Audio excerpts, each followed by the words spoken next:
everyone, and welcome to another Mega Make and Take at home event. This is Stamp AnnieThing, and we will be creating this Slimline spring card today.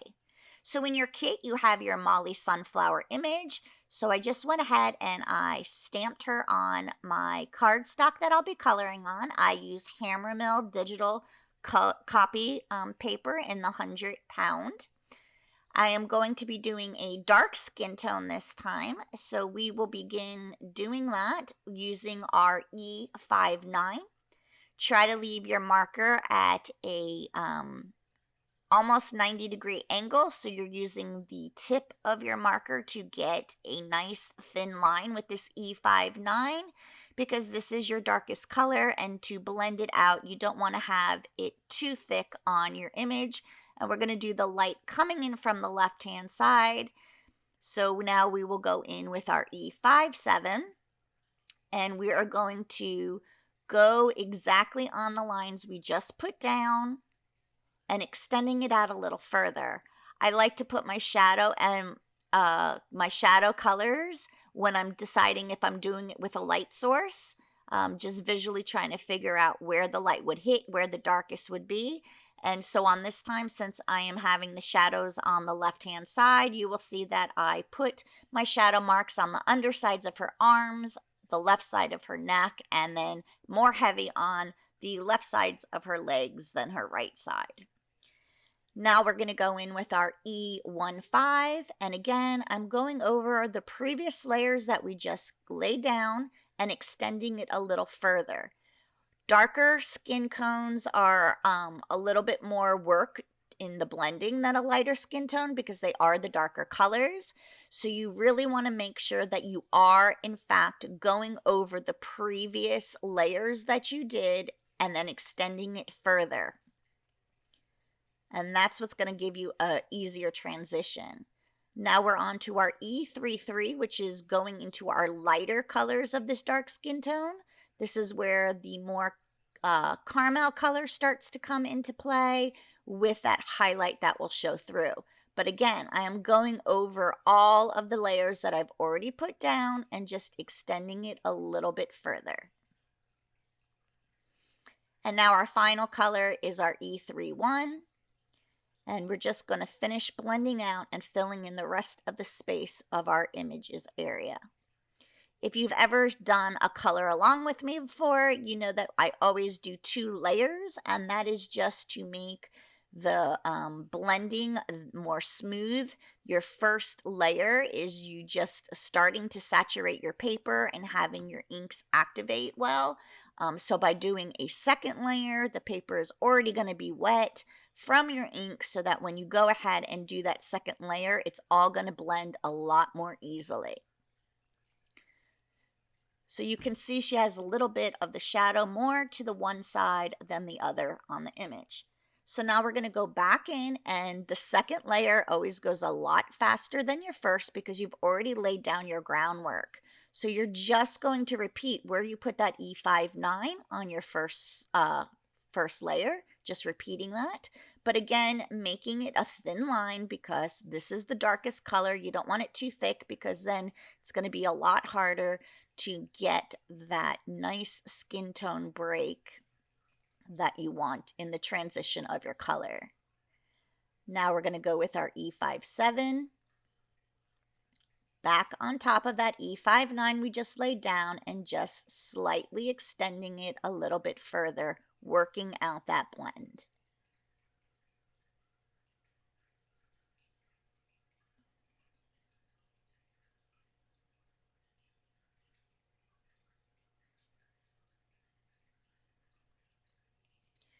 Now we're going to go in with our 𝐒𝐿_5. And again, same thing, going on that previous layers and extending it out further.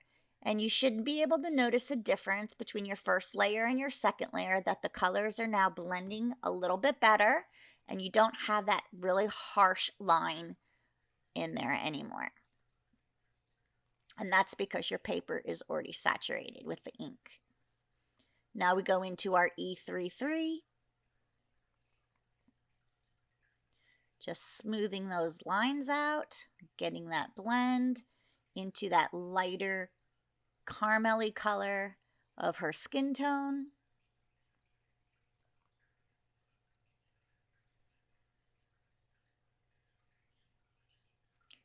And then finishing it up with our 𝐒𝐿,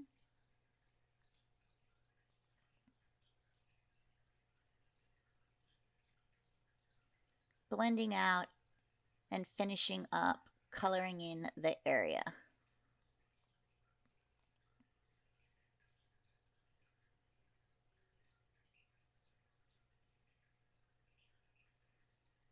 And if you find you have to work a little bit harder getting the blending smooth, just keep going over it back and forth until you get the look that you want.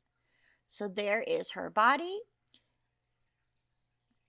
And now we repeat using the same color combination, but we will add in some colors for her cheeks.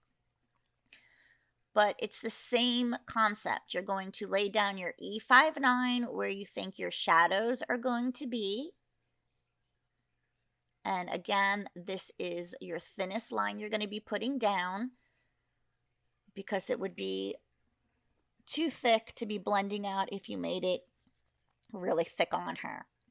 So there's your 𝐒𝐵. Now we're going to go in with our 𝐒𝐵.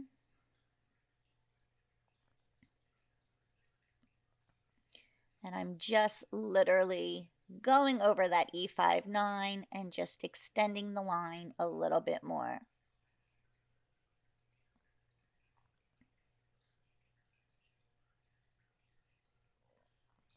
Since her face is a bigger area to color than her little arms and her legs, your lines are going to be bigger, and your extensions going to go a little bit further out with these than they do on the legs because you have that much more room that you need to fill in.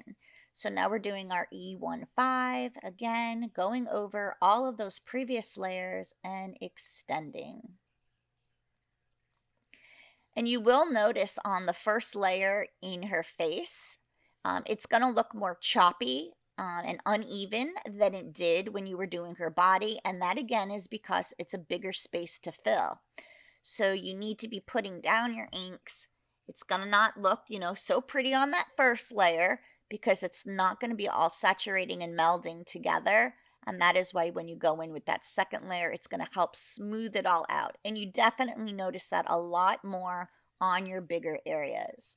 So with my 𝐒33 here, I am just going around the part of her eye so I can keep that white area around her eye. And then I'm going to go ahead and start going over those past colors and extending it further, working my color into the blend. And you'll see that it's not going to be as smooth, but you fix all that with your second layer. So now that 𝐒31 coming down the side of her face, underneath her mouth areas, and then blending in the rest of the face. So there's more of the lighter browns in her face than they are in her legs, only because, again, it is a larger area, and those darker colors are just to hint where the shading is falling on her face. And you do have to work it a little bit more, like I said, because it is a larger area than the arms and the legs. Okay, so that would be our layer 1. And we're going to go ahead and add in some cheek colors for her really quick, which is with our R22 and our R32. So I'm just going down a little area of the side of her face with that R22. And then I'm going to go and extend it further with my R32 to go further around the cheek area of her face.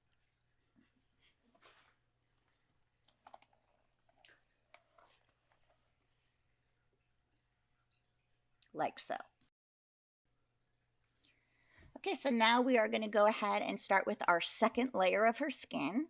I'm just taking that 𝐒3 just to soften the edges of the cheek color. And then we're going to go in with that second layer, and it'll smooth out a lot of the blotchiness and the hardness of some of the lines. So back in with that 𝐒5 just adding in that hint of the darkest area under her hairline for that shadow bit.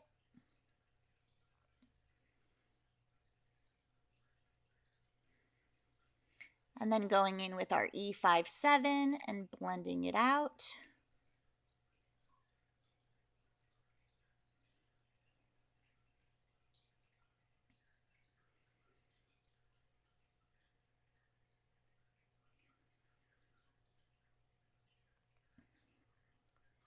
And then we're going to take our 𝐒15 and again go over the layers, extending further.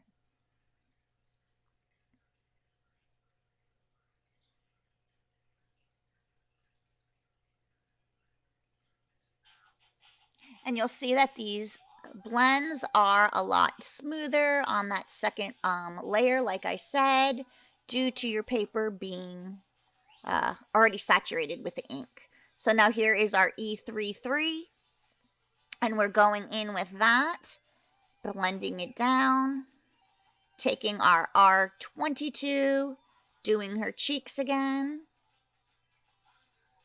and just bringing that out.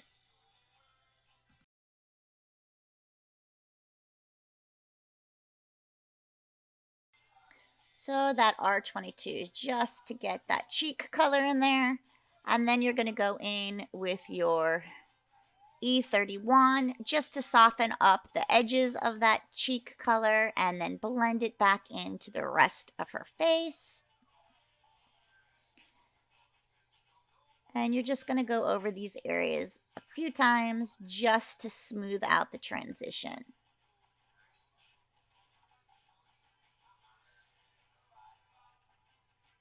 And like I said, sometimes it takes more work on the darker skin tones, but you just have to play with it.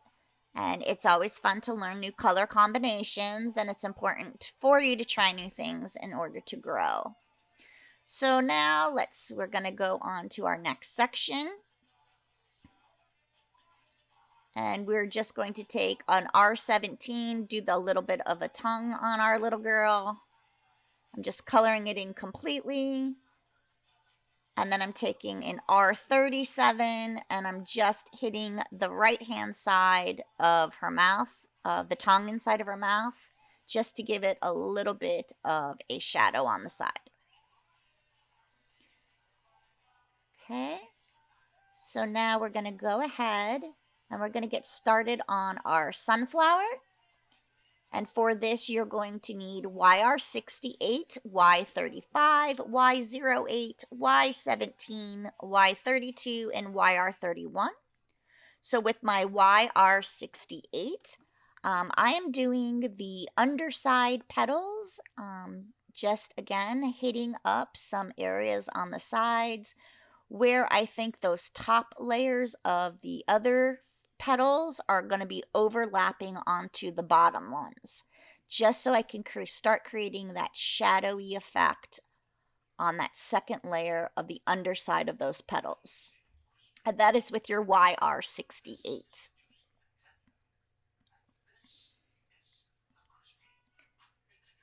And then I'm going to take my Y35 and I'm going to start blending out that YR68.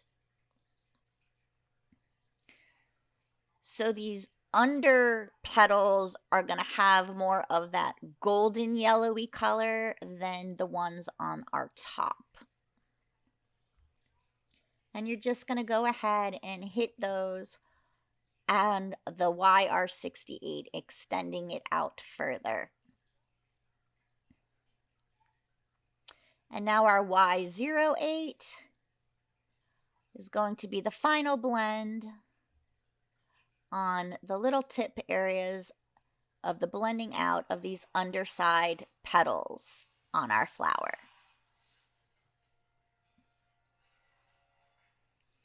And there you go. There is your one section of petals for your sunflower. And now we're going to go in with Y17.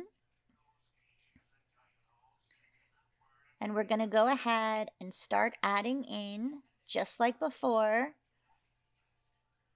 the side areas of the upper panel of our flower petals.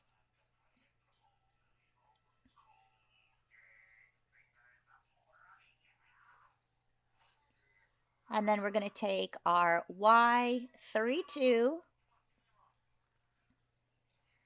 and blend that out. So we're using our lighters on these top layers just so we can differentiate in the petals with more than just using the same colors over and over. And now you're going to take your YR31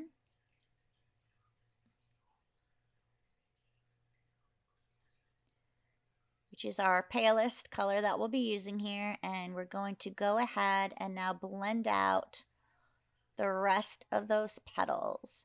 It's not showing up so much on camera, but you should be able to see in your own coloring that you have a nice blend of the darker on the bottom with the lighters on the top.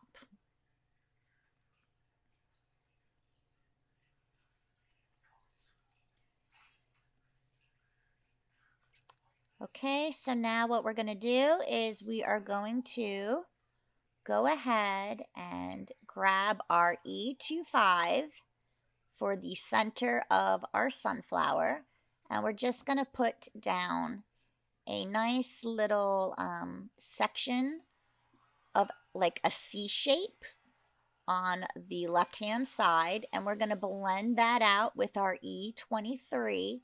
So we're going from a darker to lighter, and this will be the middle section of our flower.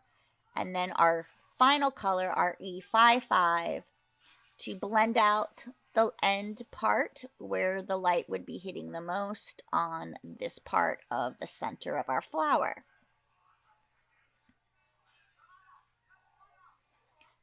Like so. And then we're just going to deepen it a little bit more. So back in with that E25. Blend with our E23.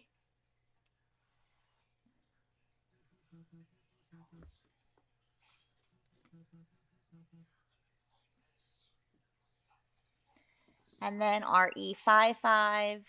Finish the blend.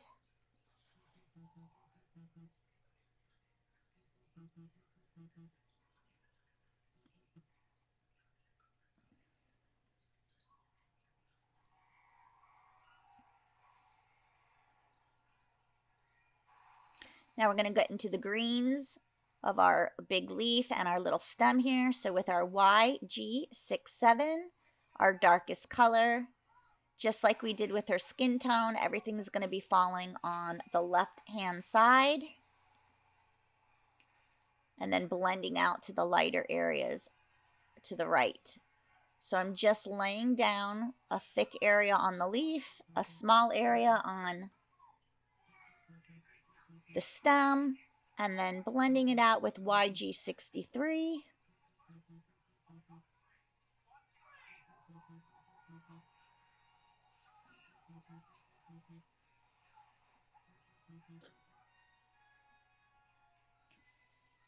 And then we're going to go in with our YG61 just to lighten up the one side.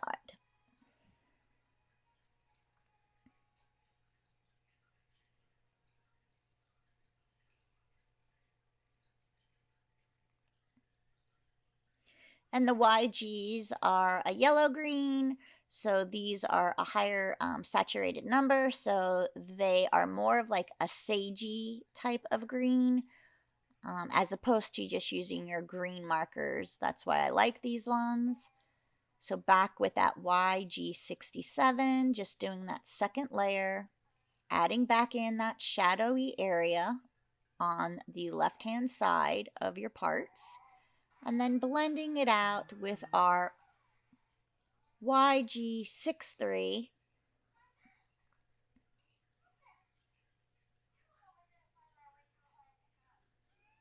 and then finishing up with our 𝐂𝐲61.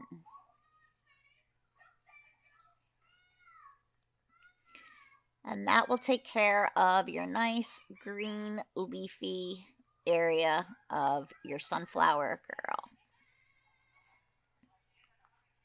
Okay, so now we're going to go ahead and move on to our next bit for her.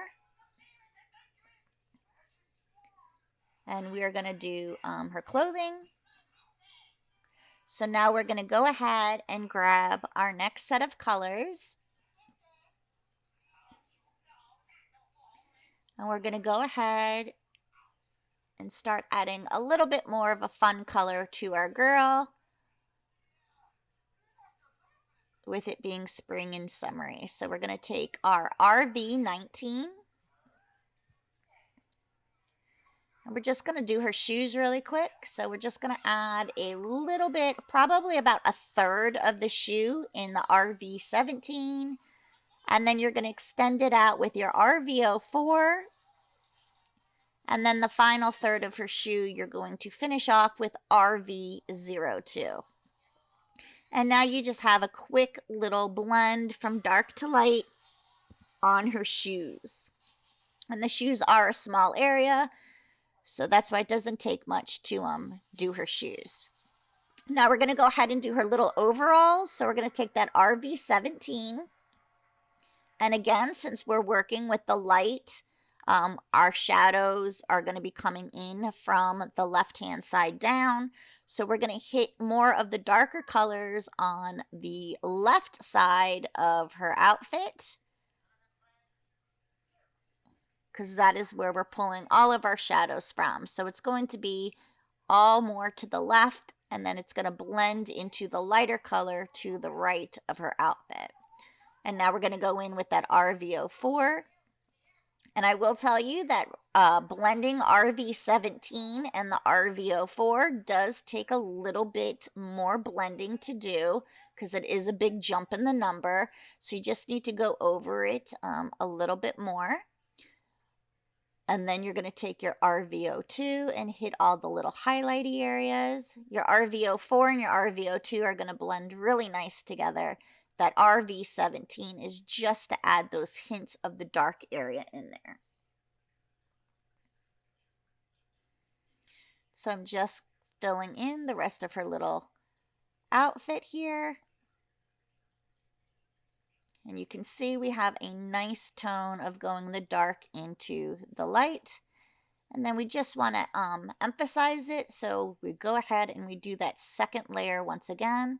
So laying down that RV17 on the left-hand side for where our shadows are all hitting, which is going to be, you know, around her arm and down the right-hand side of her outfit. I'm sorry, left-hand side of her outfit.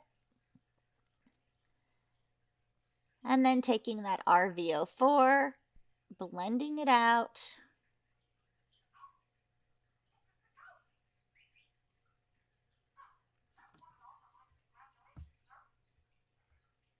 And then we're going to get to that RV02. And just finishing the blend. So she should have a really nice, cute, little pink jumper overalls outfit for her. And I just wanted to do that because I liked adding that nice pop of pink.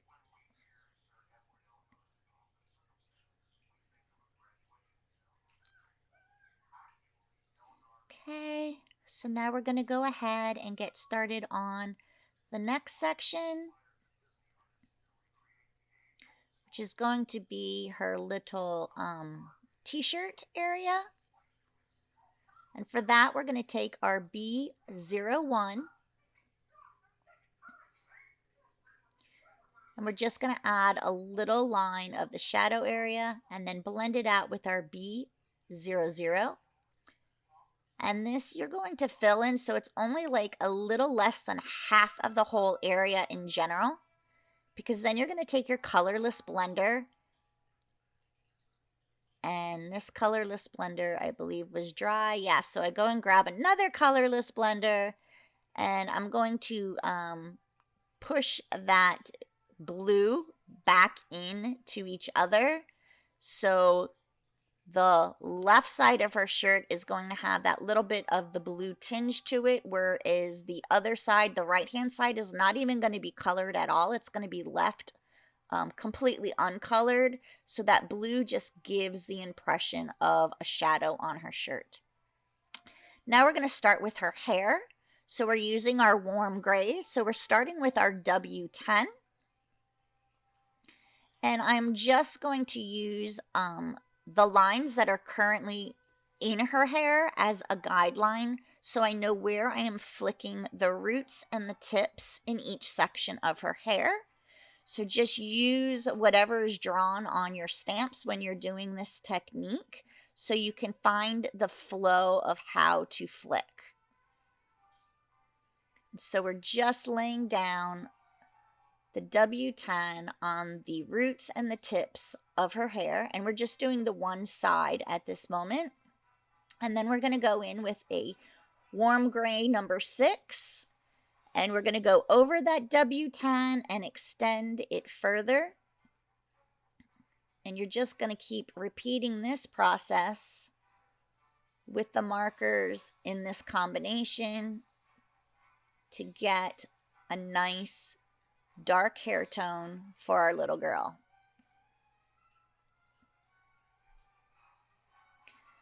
And then we're going to take our W5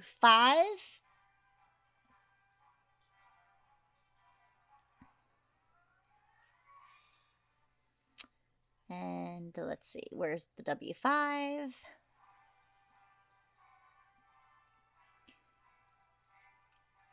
And again, we're going to go ahead and repeat the process, going over the 2 layers that we just put down to extend it out further. So actually I switched to a W4 because my W5 was out of ink. And when I noticed that, you'll see here, I noticed it was too much of a jump in the color. It made her look more gray. So what I ended up doing is self-correcting with my T5. So if you have your W5, you would just do how we were before with that next level, then the W4. But I had to go back in with a T5 just to kind of bridge the gap of where my W5 fell short. Because I didn't want her to look like a gray-haired lady. So I had to fix that. So you would do W10, W6, W5, W4, and W2. And so now we're taking our last color, our W2, and we're just going to fill in all the rest of the gaps and merge the colors together by giving it a nice blend for her hair.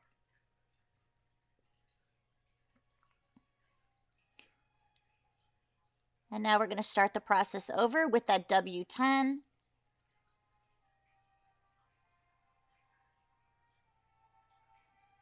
And I noticed that I forgot to do the underside of the hair on the back of her neck.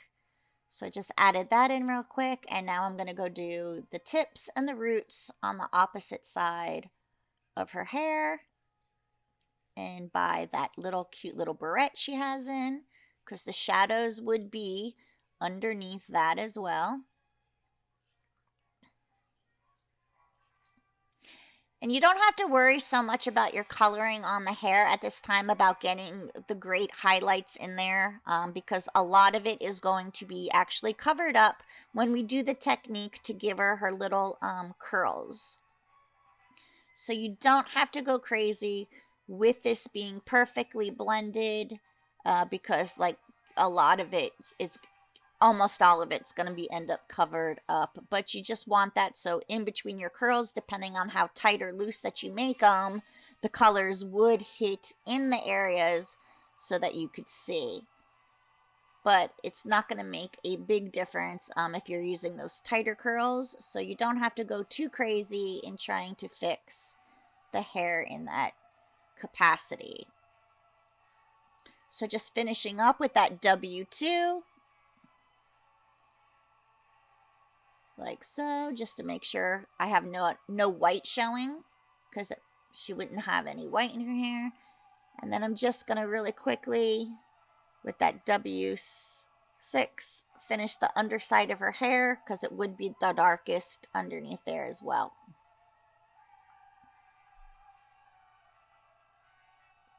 And now we need to do her cute little barrette, and I'm just going to have it match her outfit. So RV17 to color in the little flower. And then we're going to use that RV02 just to give a little color onto the clip part of her hair. And now we're going to add some dimension to our sunflower. So we're going to take our E59 and we're just going to do some stippling dots in the center of our flower, but on the left-hand side where the shadowy part is. This is just going to add some texture to your image. It draws the eye to certain areas and it just gives it texture, like so. And then I'm going to go in with that E15 and I'm going to do the same thing. Now obviously the E15 on top of your E15 that you colored is not going to show up, so you're going to be putting that more into the lighter color of your brown. And then we're going to continue this technique in various spots on our petals as well. So we're going to go and we're going to start with our darkest color, which, oh, I'm sorry, here we go, YR68, that orangey color, the most dark color we have.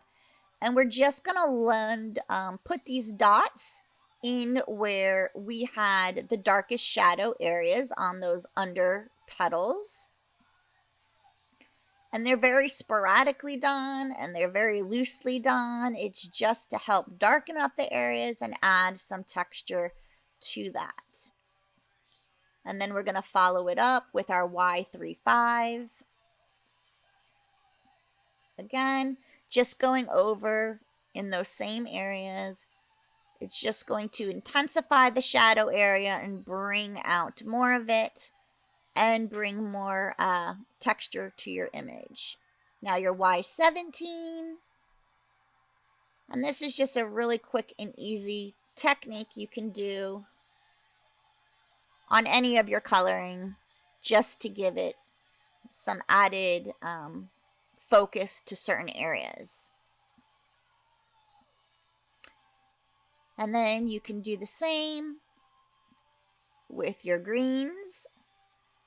And again, putting your dots of YG67 on the area of what you colored of YG67 is not going to give you a very good effect. But it's good to start in those areas and then start to branch out so that it comes out more naturally, as opposed to if you just put it on that center area, because then you're going to have a harsh line. Okay, so now for her hair. For this technique, what you're going to need is some sort of fine tip or felt tip type pen. I have used ballpoint gel pens before as well, but I have these cute little spark. That's a 𝐒𝐿𝐴 pen, so it's got a really good fine point to it. You can also use the micron pens if you have that. They come in different point thicknesses. So you just want to see what you have and kind of do little squiggles on the side of your page so you can see how thick they're going to be. So that is my brown glitter pen. And then I have a 𝐒𝐿𝐴 pen, which is a finer tip. So you can see the difference in the swirls that I'm going to end up having. But hair comes in different textures. Not all the pieces are going to be the same. So I'm going to add both of these to my girl. So I'm taking my thicker brown glitter pen and I'm just making like wiggly lines going down on top of the lines that are already made on her hair from the stamp, but then also in between the sections of hair. And these are a very loose squiggly line. It's just to get the texture started, because some of it is going to be what shows through when you do your next layer with your smaller pen. But you want loose curls and you want tight curls, and that's why I like doing both. So very loosely, just make these little wiggle lines all around her hair. The reason why I'm doing this in brown and not black is because I am going to come back with the black on that top layer, and I wanted brown to show through. If I did black on black, you're going to lose a lot of the wider wiggles that you're making, because they would just end up being covered with your other black, and then you would have just been able to have eliminated one step completely. But I do like for other colors to show through, so that's why I did it in brown. Now for my hair, I am going to do spiral curls, and you can do the spiral curls if you like, or you can do them again in the wiggly, but I wanted her to have a really tight curl. So I am going to just do these little spiral curls. Again, I am just going over the lines that are already drawn on my stamp and filling in all of the areas, making them right next up to each other. They are going to overlap one another. That is how you get the super, super tight curl. But because you have these coils that you're making, in the circle part of your coils is where all that underneath hair that you colored and that brown is going to show through for you. And that's why if you just colored her hair in one flat toned color, you're not going to see the difference of the shades coming through the coils underneath. And so that's why we do that. And I also like to go off the stamp line on the edges, because you wouldn't just have like that hard straight line. So you'll see that I do go off the edge of the stamp when I'm extending these coils to give like a little loose coil of a curl hanging off here and there. And yes, they are some of them will be getting cut off when we fussy cut around her. But it just makes it look a little bit more natural than if you had just stopped where the end of the stamp ends. So you're just going to continue this process of making these spiral curls section by section. I like to go over the line that's drawn first on my stamp, and then I like to fill in the sections in between the two areas. And that is all I'm doing. And again, depending on the thickness of the tip of the pen that you're using will determine how thick it's going to look on your project. And that's why I suggest you have a couple of different tips so you can make thicker curls or thinner curls, just to whatever your preference might be. And I'm just continuing those spiral curls, filling in all of those areas, and just keep going around and around, filling up all the sections of her hair.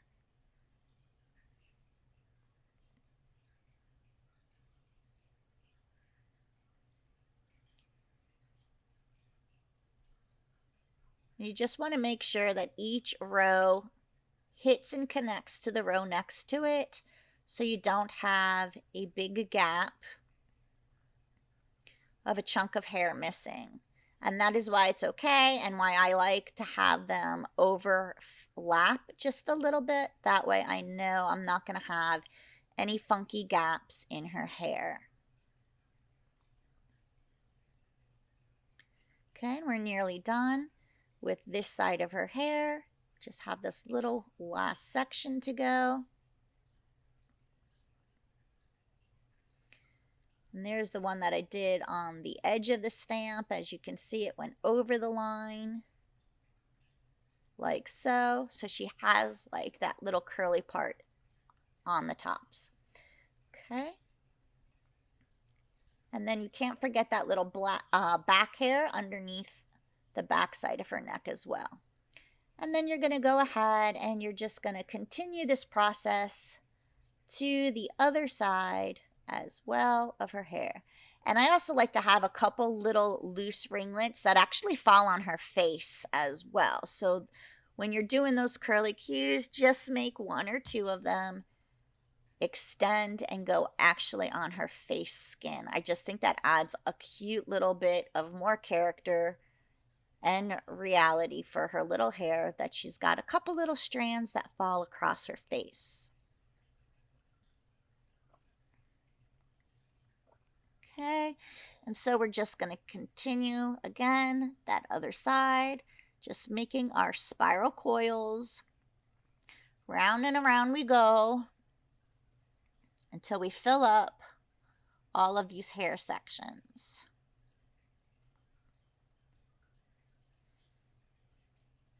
You can practice on the side of your paper like I did to just see how loose that you want them. Totally up to you.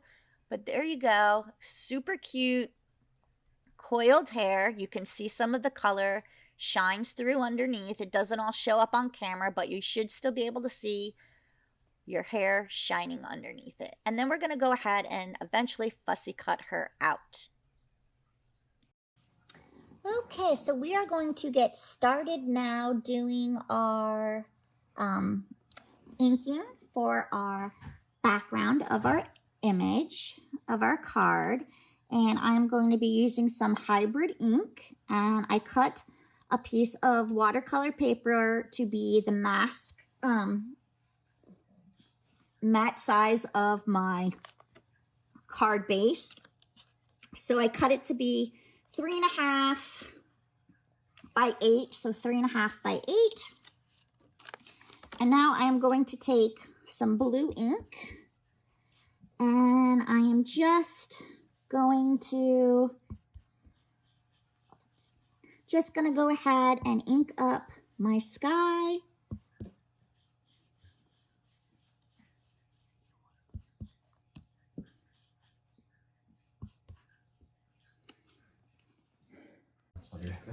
Okay, so we're just going to ink up a nice blue spring sky. And then I'm going to take my stencil piece that has the biggest curve, because this is going to be my back hill. And I'm just trying to eyeball to make sure that I went far enough down with my blue. And so in this area right here, I could see I did not.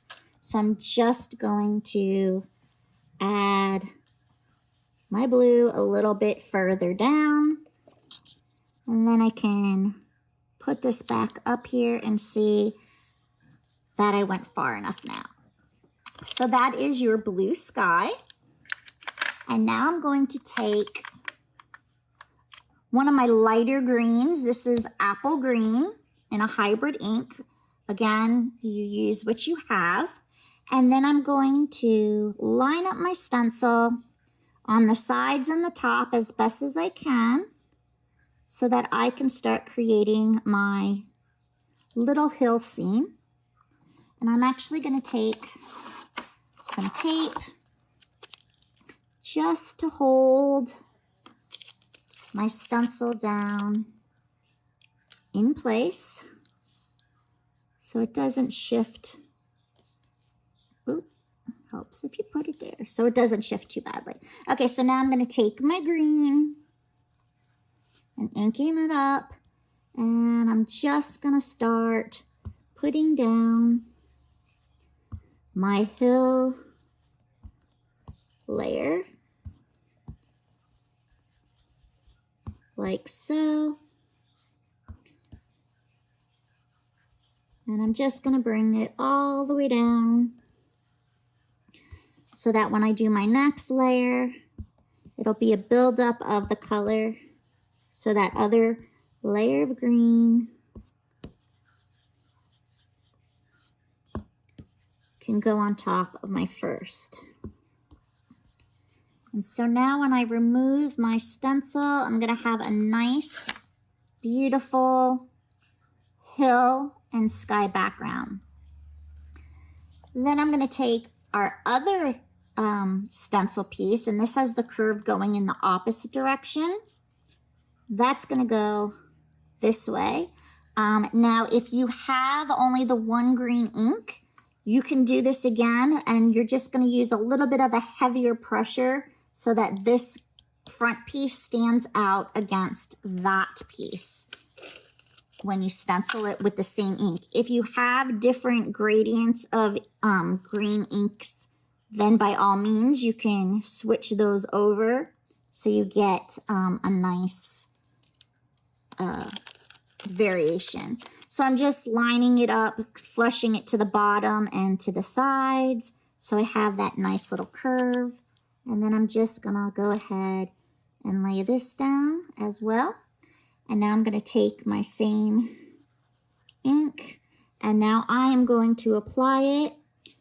And I'm just gonna apply it a little bit more heavy-handed than I did that first time. And because you're using the same one, you should be able to see that, yes, you are indeed making it darker than that first layer you had.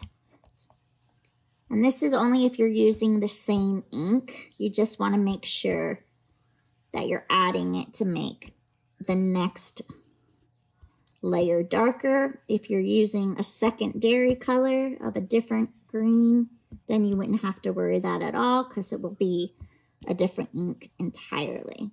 And then I'm just going to flip it up to see. Now over here, I love this. I got a nice crisp area, but over here I did not. So what I'm going to do is I'm going to keep inking it and hopefully get a nice variation. And if not, then I will go and grab another ink to make it darker. So now let's flip that up again and see what we have. And now, yeah, I definitely can see I have that curve there that I wanted. So now I can go ahead, very carefully, I'm going to pull up my tape. And now I have my two rolling hills. Okay, so now I'm going to add to the back of my area, I am going to add a nice bush into the background, and I'm going to have mine hanging over the edge of my card. I'm going to go grab a different color green ink. I could still do the same one if I wanted to, but I'm actually going to use one of my darker inks. It's a little bit of a more muted green. This is called Willow Bough. It has a more of a mossy type color tone to it. And since I have this like as it's further away, I want it to be a little bit darker.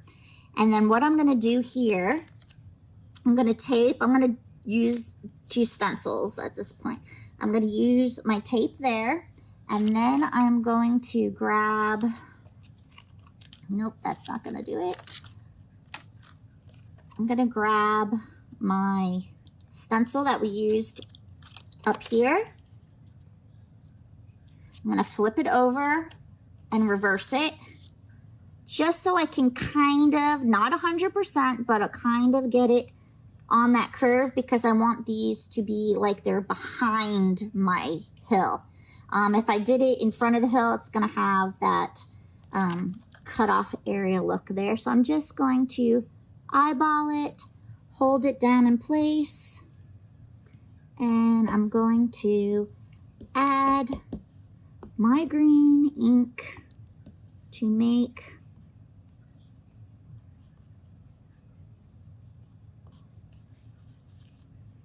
my bushes.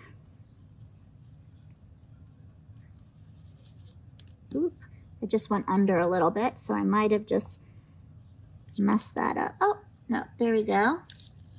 And now I have cute little hills. It didn't match up 100%, and that's okay, because you can always take a smaller blending brush. If I can find my green one. Let's see if this was my green. You can always take a smaller blending brush and kind of work it as best as you can to get it in there, like so.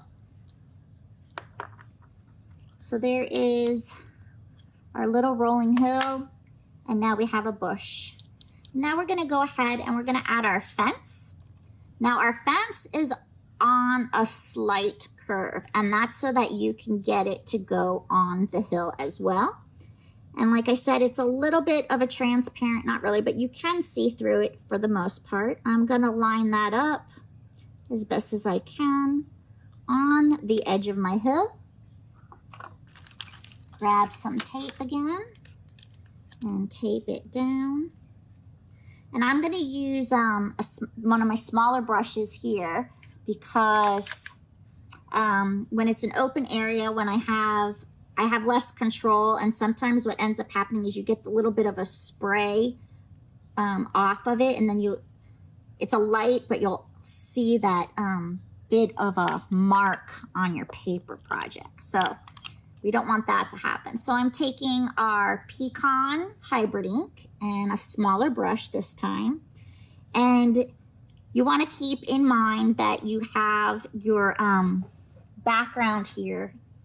It's blue and green here, and then it fades into just the green. And the green here is lighter than the green here.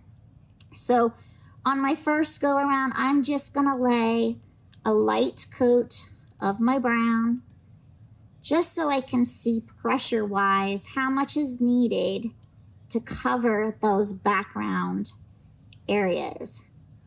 And I'm gonna need more pressure on this side because it had the darker blue and the green, and a lighter pressure on the right-hand side.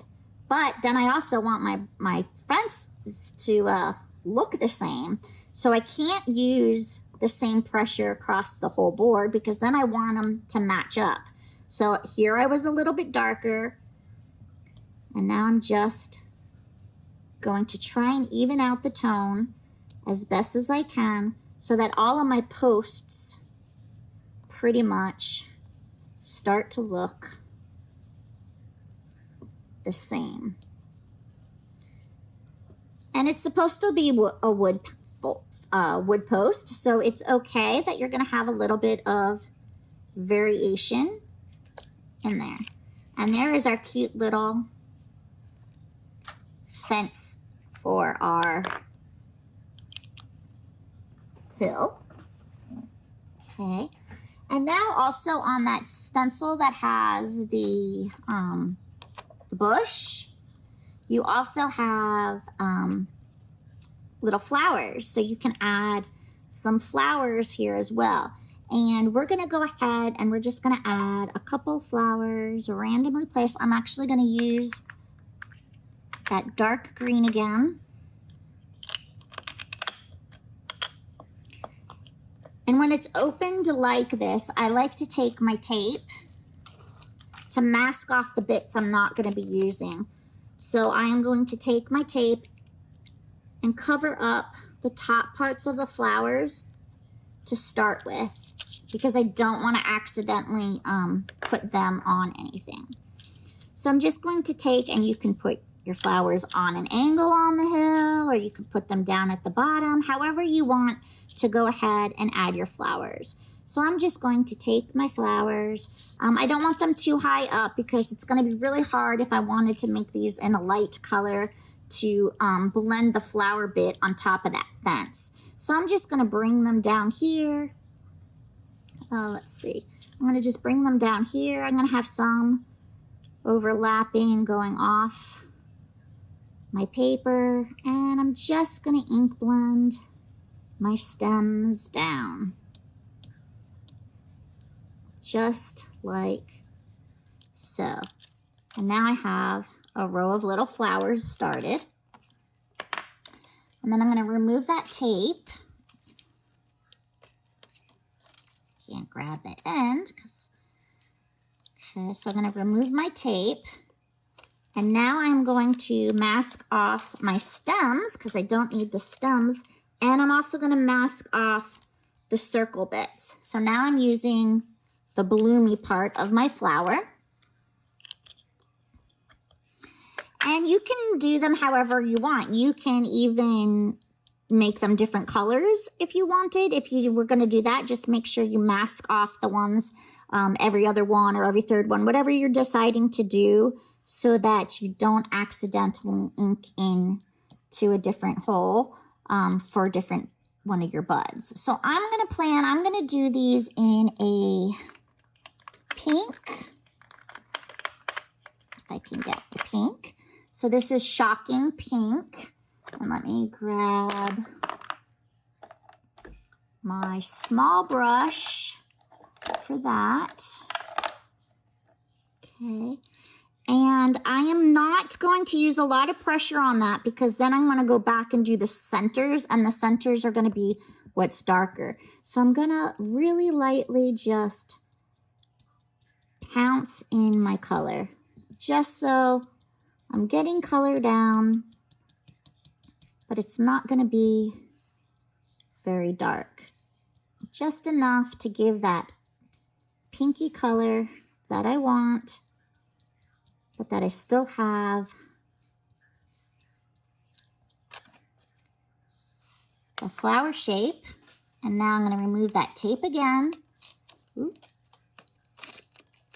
Remove that tape. And now this time I need to mask off the tops and the bottom. So I need to grab another little piece of tape.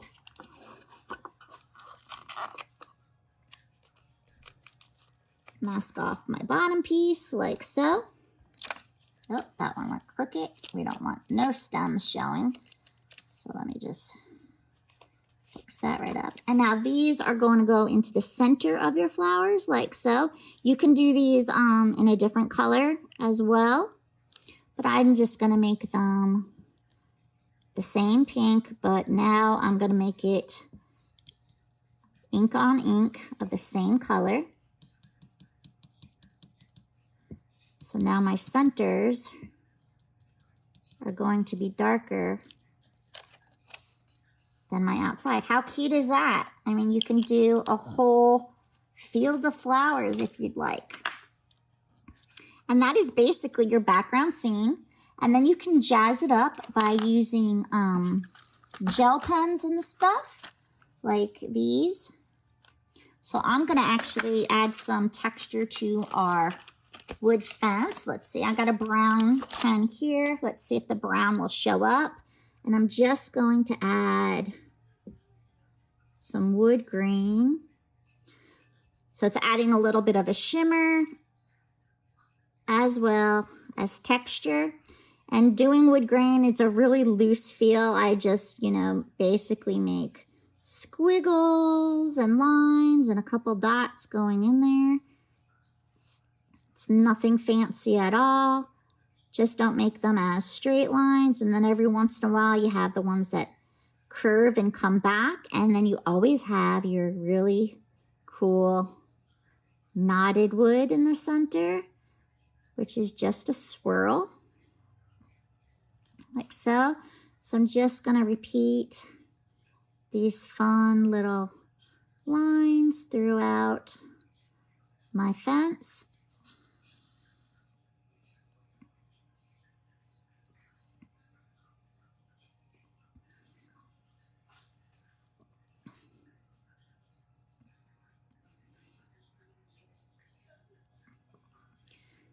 Okay. You can add textures to, oh, this is not a dark enough green. I don't know if I have a dark green. But you can make this into an apple bush if you wanted to. You can draw on cute little apples. I mean, you can do whatever you want. I'm just going to check on the side here how the greens work. So let's see if this one, we can just add texture into those lighter areas like so. And then here's a darker one.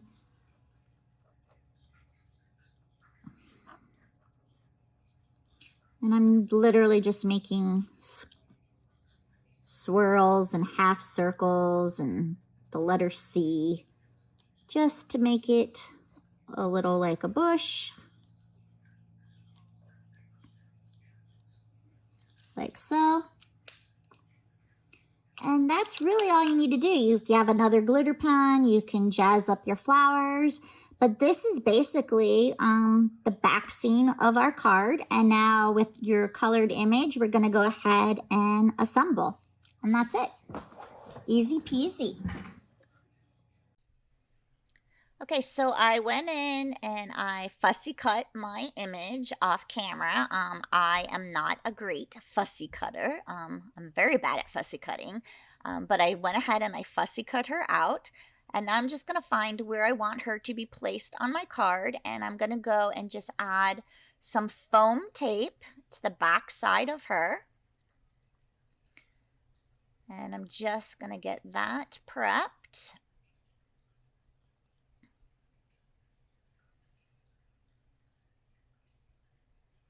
And you can use foam dots, obviously. You don't have to foam dot her if you don't want to. You can just glue her down in place or tape her however you want. I always just like to add most of my images with foam tape just so that it gives my cards some dimension. I do like texture and stuff like that on my cards, so foam tape is my friend. So I'm just going to be placing down some pieces.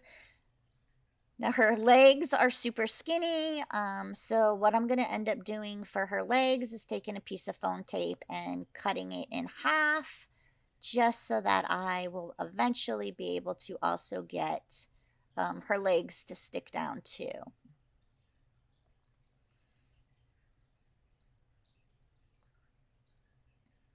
So just add your tape everywhere you need to make her nice and solid with some taping on the back. And then again, we're going to cut a length of foam tape in half to make these little strips to go down her legs. Some of our image stamps that come with dies, the inside part of their legs are not always cut out. It depends on how the stamp's position is. So sometimes a regular strip of foam tape works perfect on the legs. But since I fussy cut her and I cut out the center of her legs, she's got tiny little skinny legs. Okay. So now we can go ahead and begin releasing our release tape and then putting her in position.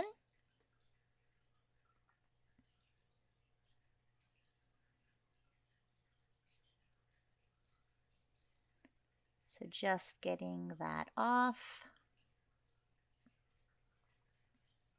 like so.